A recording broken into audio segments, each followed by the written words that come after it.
Welcome to the UK Young Academy podcast, the show where brilliant minds share bold ideas. I'm Wenmiao Yu, co-founder of Quantum Days and also host of Load to Grow. I'm Alistair McConnell, Dean of Science and Engineering at Heriot-Watt University and Keen Hill Walker. Together, Wenmiao and I will be your hosts as we dive into the work and impact of the UK Young Academy members.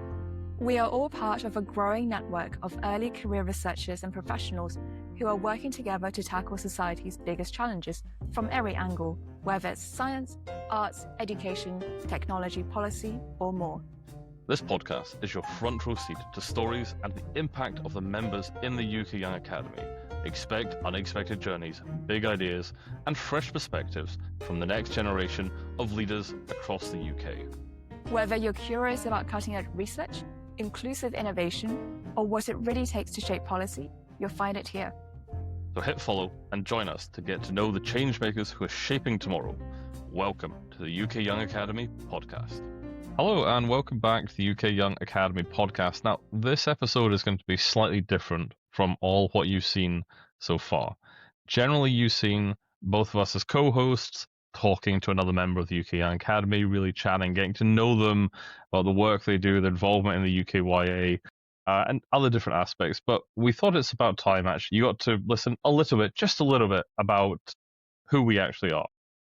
Could you introduce yourself and tell us a little bit about your background? I'm Wenmiao. I'm one of the co-hosts of the UK Young Academy podcast, and I've been a member since 2023. My day job is as an entrepreneur. I'm co-founder of a spin-out from the University of Oxford called Quantum Dice. And essentially, we build products using quantum technologies for large enterprises. My interest outside of work is actually in the mental health space. And this just came because of my own experiences in building a startup. And I'm actually also the host of another podcast called the Load to Grow podcast. Thank you very much for me. I'm Alistair McConnell. My day job is I'm an associate professor in robotics. I mostly work in soft robotics and healthcare sort of robotics technology, really focusing on how I can use sort of different technology in applied ways to get it out from my lab into reality and actually really get it to work in a useful manner. What sparked my interest within the field of robotics, it's something which I've always liked to build things, and I just always when I was growing up, when I did my undergraduate degree, I like getting my hands on and building things, but I wanted whatever I built to be useful, to be practical, and to actually get it out into the real world. So that's why I do the work I do, and sometimes why I also do try a lot of public engagement and some spin out work as well. But a question that we've asked every single person so far, and it's probably a key one as well for anyone listening who's not even part of the UK Young Academy, but maybe contemplating being part of it, is what actually motivated you first to get involved with the UK Young Academy? Well, Alistair, I actually think that my reasons for applying for the UK Young Academy was quite similar to some of the guests that we've had on for this season. My day-to-day interactions are with people within my own startup, and we're just a really small team of 20 people, all working on commercializing quantum technologies in cybersecurity. And I just really, really did not want to have tunnel vision, and I wanted to be able to work really meaningfully with other early careers, whether they're in startups or in academia or in public service, to really work on some more societal-related challenges and also initiatives as well. And I think I saw the advert or the call for applications for the first cohort of the UK Young Academy at the Royal Academy of Engineering, which is just next door. So it was just luck, but I saw this announcement and I'm really glad that I was able to apply. What about yourself? So yeah, it's an interesting one for me. I have to say, sometimes I feel like my memory is like a sieve, but it was looking back, and I'm very much aware. I work in academia. Half the time, it seems like that kind of ivory tower. You want to get out, and even just sometimes you get stuck in your own discipline. Just trying to get out there, meet different people in different areas within the university. You can do that to an extent, but it's still kind of tricky. You're still in a small university. When I saw the UK Young Academy, I think it was actually on an advert put out by the Young Academy of Scotland. I have to say, so as a Scotsman, shout out to the Young Academy of Scotland, fantastic group. I thought it's going to be like huge competition, not a chance, but I don't care. I'm going to go for it anyway. And yeah, that's how I first got involved really for it. So I was really happy at that point. Can you tell me a little bit about some of the work you have been doing in the UK Young Academy? Yep, sure. I think we both joined in the same year, so in that first year in 2023, I believe. It feels so long ago, but yeah, I think we were part of the founding cohort for this. Yep, and it's been a delight to see it grow from then on. So I think one of the first pieces of work that I did was actually contributing towards the strategy document. And I think that process was one where I first had the experience of, I guess, collaborating with a lot of other volunteer members towards such a big document that had a lot of moving parts. And so I think that's when I first got a flavor for what it's like working with a lot of other members from academia rather than from the startup industry, and also from multiple disciplines as well. So I found that hugely interesting. And I also think I personally learned a lot by how that process was coordinated and also managed. For me, being able to see that strategy document becoming, concrete was a physical piece of documentation that we had on the initiation for the second cohort. I think that just showed how much work went on behind the scenes, and also how it was able to be formatted and also communicated in a really clear manner that was accepted by all of the membership, which is quite a huge number of people. One other highlight that I had of my time in the UK Young Academy is actually related to what one of our previous guests had mentioned, which was the At Risk Scholars project and that 2-day conference that they had. I had the pleasure of being invited to give a talk on, careers outside of academia to the group that was there. And it was really interesting. And to me, I don't think that in my day to day, I would have had a chance to speak to as many scholars with that kind of lived experience before. And it was really interesting speaking to them and actually learning about how each of their personal pathways actually got them to where they are and how they end up in the UK, and also what kind of the challenges that they have coming up. And then I think the other piece of work that I'm really excited about is actually doing this podcast with you, Alistair. I think it's the first podcast of the UK Young Academy, and I'm hoping that we'll be able to set it up so that it becomes part of the branding and also the activities of the UK Young Academy. I know that you've also been super heavily involved. Yeah, what kind of work have you been doing? Yes, and I would say that a strategy document and then a governance document, all the different ones that everyone worked through. I have occasionally joked about sort of they are long documents, and if I do need to sleep, I might sometimes read those. But they are so well put together, and they form the foundations of what we need to do. And after seeing those and thinking, most people who worked on this haven't really done a lot of this kind of stuff before, but it brought everyone together in quite a different field, and everyone could really contribute. And yeah, having those tangible ones that, like we said last year, you could literally hand to people at the new members going, look, this is some tangible proof of what we've done was great. And I think now we've just got over 150 members. So we're expanding from our initial first year for our cohort 67 members. We're really getting up there. And obviously we've got a couple of years left. It feels like time has flown past, I have to say, for this. So what have I been doing? Well, a couple projects I've been working on. But first, actually, I'll touch on the executive group. Now, I stood to be one of the executive members, and I wasn't initially selected. Completely fair. It was a really strong competition, and I was so happy to see who actually got picked. I then actually was picked for maternity cover for one of our members, and this happened twice. So I'm on my second maternity cover. So that's how I have been quite involved in the executive committee as well. I've represented the UK Young Academy at the European Young Academies Conference, and then also so it's both the YASAS and the ENYA, and I cannot remember what those acronyms stands for, but they're typically the Young Academies of Science, and then one of them is the European National Young Academy, I think it is. We can post links at the end of this. But the two projects I've worked on, I've been working as part of the Open Space project, where we actually just had our main event, an open health space, working with a group of people, volunteers who came along to figure out and to talk about barriers, people who are contemplating pregnancy and say use of different medications. So that was really fascinating, and I learned a huge amount, not just from the organizing of the actual event. And the other one I'm part of is making waves. So this is seeing about how we can better incorporate education about plankton and other aspects in the UK curriculum. And I say UK curriculum because we wanted to do this both within the Scottish, the Welsh, the Northern Irish, and the English curriculum. So that in itself, just even thinking of the different devolved nations, was quite a challenge. I would have said both of those I've been really proud of doing, because they were so far out of the work I normally do. I've just been so happy with getting to work with the different people I have within that. But I mean, if you could pick, like, what's say a project or initiative you're particularly proud of, or would it just be all of them? What do you think? I think for me, I would have to say it's one of the working groups that I'm involved with now, which is also one of the new ones, actually. I seem to have a knack for getting myself involved in starting new things. It's for communications working group, and I think that's just been set up. But Alistair, I actually wanted to circle back and ask you, what was the process of applying for the executive group of the UK Young Academy like? Because I guess when you applied, it was in that first cohort. So, it's when things and structures and mechanisms were still being set up. Yeah, so I can't recall if it changed. I think there was a few refinements between the sort of that very much initial kind of kickoff exec group and the next round that came in.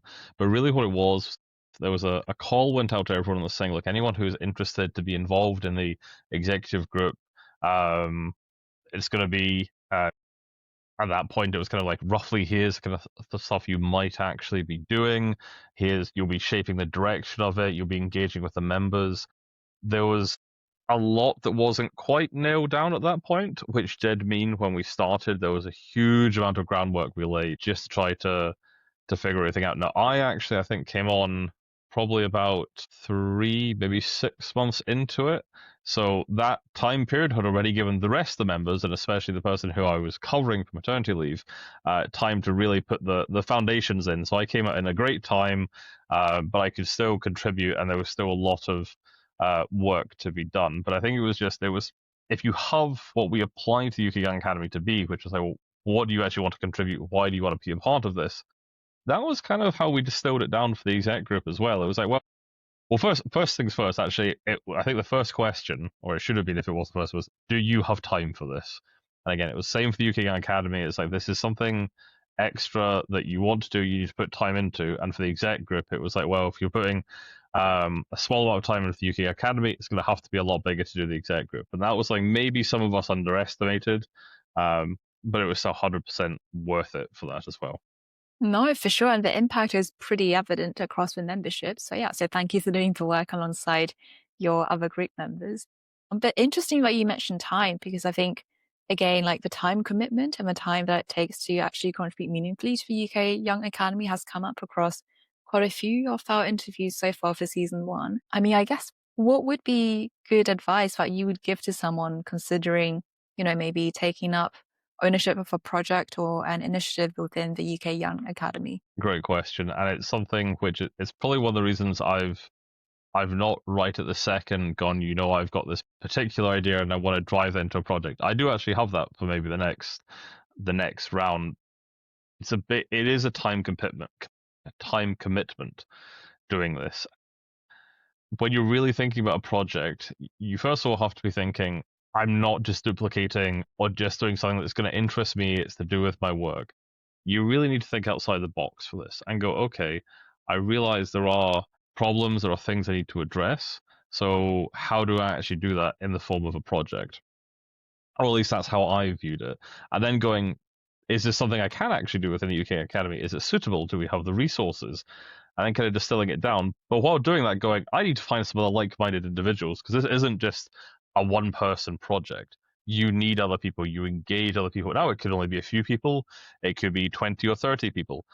Obviously, the more people, the more management, the more tricky some things can get. But I think for the at-risk scholars, you've got quite a few. Is it like 20 people maybe or something like that involved in that? That Yep. was a big, really intense project. I mean, but the outcomes for that were like, well, we have a part of our cohort last year was entirely from that. I mean, that was so good to see, just coming directly through that new membership line that was established. So yeah, I was really, I mean, going from this, I'd say with that, like, what challenges do you think you've actually faced, either with that or like with any of the work you've done within the UK Young Academy, and how did you sort of get over those issues or overcome the hurdles at that point? I think for me, honestly, I would have to say it's also time management and also time commitment. So similar to what you have said and also what other members have said, I think for me, maybe at the beginning when it was being set up and, maybe when projects were just being set up, there was no kind of like reference to, how much time commitment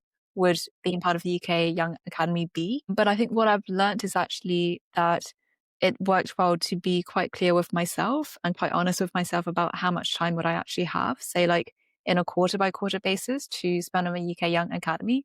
And then maybe just really snatching up opportunities when I know that I would have more spare time to then really spend that energy on maybe more focused projects that I can do through the UK Young Academy, almost in like a sprint fashion, rather than like a long, year-long marathon type fashion. I think also one other thing that I really learned, and this came through just working, with various groups across DKY, for example, on the strategy document or on getting some of the initial guidance documents for the communications working group up and running, is that sometimes things can take a lot of time, especially when you have a large enough group of voluntary members. But in the end, it's that spirit of collaboration and that desire to get all voices heard. I think that's really important. And my learning is, it might take a bit longer, but in the end, you have a really well thought out piece of document. And also, everyone in that group has been brought along that journey and feels that they have made a good contribution and that their views have heard.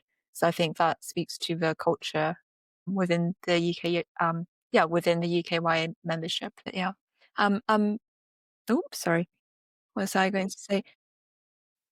I was just going to agree. It's 100% that open ability, and I think everyone is really active in trying to actually listen to what people are saying as well, and it makes such a difference compared to occasionally with like a regular job or more siloed institution. You actually hear more people, different perspectives, diverse views, and they're listened to, which is something is really nice to hear and to Yep, see. for sure.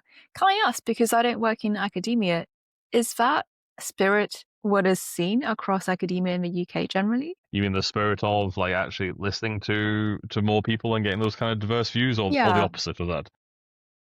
the former. I would like to say it's definitely changing. I think at least within my, now again, I've only worked at a couple universities. I would like to say that people are being, well, encouraged, or a lot of the newer academics coming in are going, we can't be one person stuck on an island for this. We can't just be in our silos or whatever kind of stereotype that you actually want for this. We need to do this. And I think a lot of people now are actively going out their way to get involved more in these kind of actual, well, just in listening to people, in actually engaging, in really thinking about how you can have um, a more diverse sort of group of people in all senses, and how to engage with them in the best of ways, not to just kind of, I don't know, maybe in the past, almost more tokenism for it, to avoid any of that, to actually do things as they should be done. I don't think anywhere is perfect yet for it. I think we really do strive to overcome this. I see it slowly changing for it. And the universities themselves, I think, are very much aware that it has to change.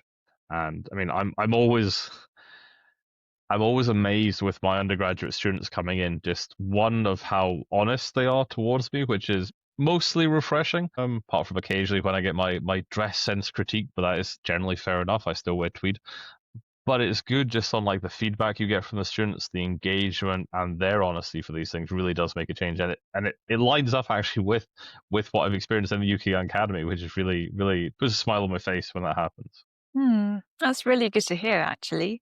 But yeah, that's super interesting. And I wonder, if we speak to other young academies across the world, I wonder if they would also really relate to the culture that we have. Maybe it's something that's shared across the various young academies. And also, I guess my curiosity has been how similar is the culture within a country's young academy?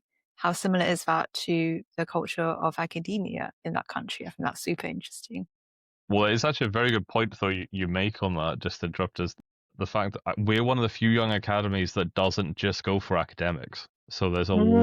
a lot of other young academies. I mean, the name Young Academy, because we're academics, industry, charities, third sector, individuals, just we are really diverse in what we regard as coming from, and not just going in by the young aspect for it. We are really broad in our membership, which we try to reflect and deliberately reflect when doing our membership selection as well. It's great to see, but we are one of the rare ones for that, I would point out. And it does lead to some interesting conversations with other young academies when we talk about it. Interesting. What are some responses that you've had from young academies that maybe only accept people from within academia. A lot of them is more just even talking about, well, how do you actually do membership selection? Because it's a case that they might have a minimum qualification of a doctorate for every single member for it, which we don't. So that can even just be the most basic of the questions. And then we get a bit more into, well, okay, well, how do you actually then like evaluate like career stage? How do you say like what excellent work has been done? Because it's not just a case of I published 5 papers in Nature or I've got this big a grant. There's a lot more nuance and depth. And I know the other young academies have also more nuance and depth. They are definitely not just, and I never would say this or suggested, they purely look at grants or anything like that, because they don't. But it's we have to look at a broader range, and it's why our training documents for reviewing and actually of the new membership applicants are really extensive, and we do more online training sessions as well for this. And we also have people reviewing who are part of our member academies who don't have to be purely an academic, even with the name academy. So our senior societies, I think, would be the other way of saying it. No, for sure. That's a really interesting point. And you've actually just made me remember at the all members meeting where we welcomed the third cohort, I think the speaker that we had for that evening was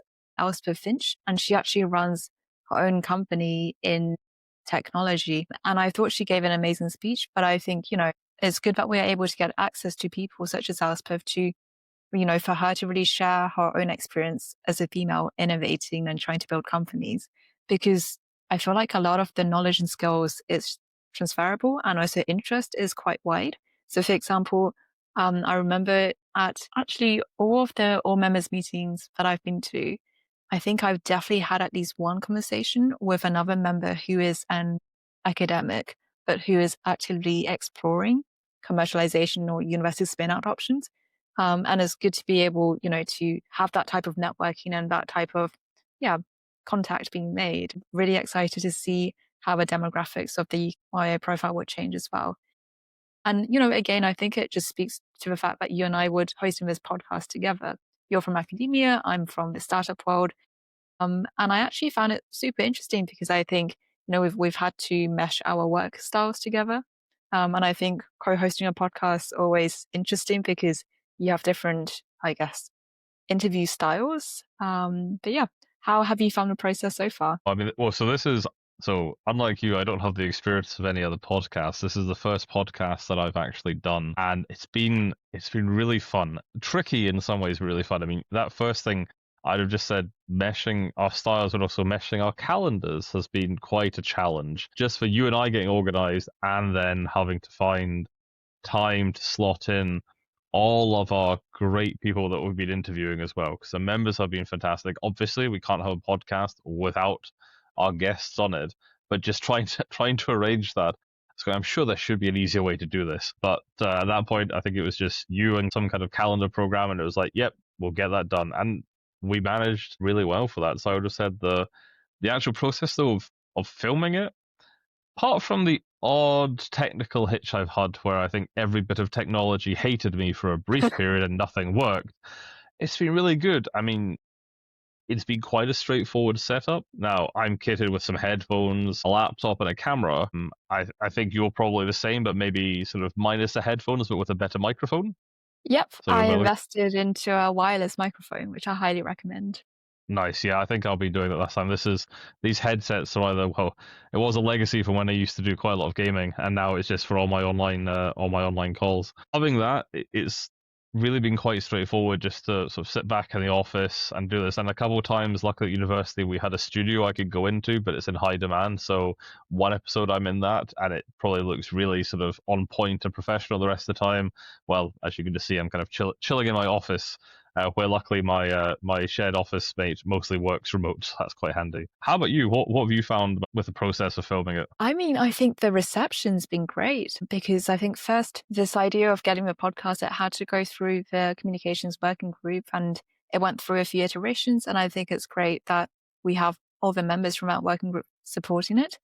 And then I think now is also a good time to shout out to the UKYA staff team, Lucy especially, who's been amazing in helping us with the podcast and will actually be responsible for some of the dissemination work that will happen around it afterwards. And I actually think, Alistair, I think now is a good time to be starting a podcast because Now, as for UK Young Academy has been fleshed out and the staff team also has slightly increased, it just means that the members and the staff can really work together in harmony to really amplify the projects that we're doing. And I think for me, it's been really rewarding to see the podcast come together and to really have a bit more time on a one-to-one style with some of our guests. And because I think, you and I, we were discussing earlier about how sometimes at various events, you don't really have that time for that in-depth conversation and and to learn a bit more about what drives some of our members. Yeah, I've got to say the number of times that every meeting I go to, there'll be someone who is like, I know I've spoken to you a little bit, and you get to chat a bit more, but in this, it's really managed to delve in deeper to what people do in like that. Well, both actually in their work, and quite often we hear people say, even in like their day-to-day living and their outside of work, what their actual interests are, which is great. And I would say when you said the staff team, definitely 100% agree. Staff team, fantastic. Lucy been really, really helpful with all of this. And I think probably, maybe, it's that kind of quick plan. Do we get this for the future? In the next all members meeting, we'll try and do this kind of live podcast. We definitely need to drag the staff team along for that as well, because I feel they're always underappreciated for these things, but the amount of work they do, herding all of us, it doesn't matter if you're an academic, entrepreneur, so anyone from like a charity, whatever. I think when you have to herd 150 people into a kind of meeting or more quite soon, that's beyond herding cats. That's a level of dedication that definitely the staff team manage every time with just perfection, I would say, for it. I mean, with everything that we've kind of gone through so far in this first season, what kind of key learnings have you taken? Obviously, you've done another podcast and you've brought some of those learnings for this, but what kind of key learnings do you think maybe you've got from this that you could transfer, or actually even just what have you got from our guests? Actually, what insights have we managed to get from them? I think the main insight I got from all the guests that we've spoken to for season 1, I think what came across really strongly is this innate desire of the members to collaborate and to learn/engage with people outside of their discipline. I think it's very refreshing to have those types of conversations and to be influenced by people with that kind of mindset, because then it just, for me anyway, it just makes me more energetic and also curious about things that I'm not working on or not aware of yet. And so I guess in a nutshell, I think doing this podcast, it just reminded me of how open-minded all the UK Young Academy members are. And it just helps to reinforce this ethos, which I want to take into my day-to-day as well. What about you, Alistair? So, I mean, I have to say, what I've got from a lot of the guests, and I'm trying to remember back, and I think it was kind of that, was it that Nike advert of just do it, pretty much for it. It really, I've got that from every single member who's come on here. I like, well, why did they like? What they just went? I'm just gonna go for it. I'm just gonna join the UK Academy, or I was really passionate about this, and I just did it. I went for it. It was every single person had a drive and just went for what they wanted. And a lot of them said, no, didn't get it the first time. Had to have a backup plan, change my ideas, different things came in. But the passion and the drive, and it's a cliche, I know, but it's to go for what they want and just to keep pushing to try and get it. That was kind of one of the key learnings I would have said I took from that, and I think just actually patience as well. All of them have said coming through that like they've had really interesting projects in different fields within the UK Academy outside, and just having the resilience and the patience to see those projects through some of the hard times as well has helped dramatically. So I'm going to take both of those as kind of, I'd say, my two key learnings from it. Mm-hmm. I love that. And, you just reminded me, because that ethos of just do it is kind of what Kerry mentioned about how she only got into the UK Young Academy on her second try, but she didn't give up. And then I guess for yourself, as you shared earlier, you applied initially to the executive group, didn't get in, but then now you're still, super involved with that and contributing towards that. We've had quite a few members who actually haven't got in their first attempt, have gone, taken the feedback, applied again, and come back, and they've got in. I can't remember the exact statistics, but it really does show that both the sort of the feedback that we give and the determination by these people to actually to reapply, engage again, it does pay off. A lot of them will get through, and it was great to see Kerry come through, and she's been such an active member, as have all the people who we've been speaking to. It's been, I couldn't pick just one person after everyone we've spoken to who said, "Oh, that was the best one to interview as well." Also, I don't want to be accused of favoritism or anything like that. No, for sure. But yeah, I'm really glad that you mentioned that about having that determination to see things through and the patience. So yeah, I guess maybe for me, I was really happy that you volunteered to be the co-host for season 1. Quite curious to understand for you, what impact do you want the UK Young Academies podcast to have? That's a great question. I mean, I was really happy to volunteer, not so I can hear myself repeatedly on a podcast or anything like that. I'm sure my other half would normally be going, "Oh, he's going to be speaking more." No, but really, it's something that I just want to try, and I have enjoyed it. The impact, I want the impact to be where people in the UK Young Academy get a bit more exposure. I mean, like we said, there's sometimes a case that we speak to each other a little bit about these events, and we get a flavor of what each of us does. Now we can go away, we can work together, we can contact each other. But again, if you haven't really talked much to someone, maybe you don't have the time. If you're interested and you just want to, I don't know, let's say play this in the background, and you hear a bit more and you go, oh, actually that person, I spoke to them, they're really good, or that work really aligns with what I do. I just want to pick up and go, just that extra bit of knowledge and extra bit of, that would be great even if I just have one person coming and I start up a conversation because I heard them on the podcast. That would be really good for me. Or having a new member come in and say, I listened to your podcast, you were annoying, but then I listened to the actual person you're interviewing who is really good, and I actually joined because I liked their work, or I thought they do something similar to what I am, what they represent, that kind of thing I go for, and I joined because of them. That would also be great to hear. Maybe not that I'm too annoying, but the rest would be good. How about yourself? What do you think the impact, or what do you hope the impact of this podcast will be? I think for me, the main impact that I hope it will have is to be a resource that people who maybe aren't familiar with the UK Young Academy, or maybe they're thinking about applying, I'm hoping for it to be a resource that they can go to get a bit of a flavor of what types of activities are done within the UK Young Academy, but also to get to know some of the members on a slightly deeper level beyond what's just written in the bio online. Yeah, definitely. I think that's pretty much all the questions that, well, at least I have for you. We haven't subjected each other to a quickfire round, which I think Yeah, could be... I was just thinking of that. Maybe we just do one question then from the quickfire round. Okay. You can go first and ask me, and let's see how good I'm doing. Okay. So, Alistair, here's one of the quickfire questions for you. What is one thing that you can't work without? I always, and it sounds such a cliche, and so many people have said it, is my notebook and my pen and pencil, I have to say, because I do end up loving to do some drawing as well. So definitely those. And for yourself, how about one thing that you need to have? So I wanted to say my laptop, but then now I think about it, it's actually my phone. That's fair. That's fair. I mean, we do a huge amount from our phone. I have to say, if I put mine away, my stress might go away as well, pretty much for it. But no, I can definitely sympathize with that and agree a bit. Maybe that's my number 2 position. My car's probably up there as well. Perfect. But Alistair, it's been a pleasure co-hosting season 1 with you. It's been Wenmiao, it's been a pleasure co-hosting as well, and hopefully everyone else enjoys listening as well. So thank you all very much. Great. Thank you everyone for listening. Thank you for listening to the UK Young Academy podcast. If you enjoyed this episode, hit follow and leave us a review. Stay tuned as we've got more incredible voices and stories coming your way. Until next time.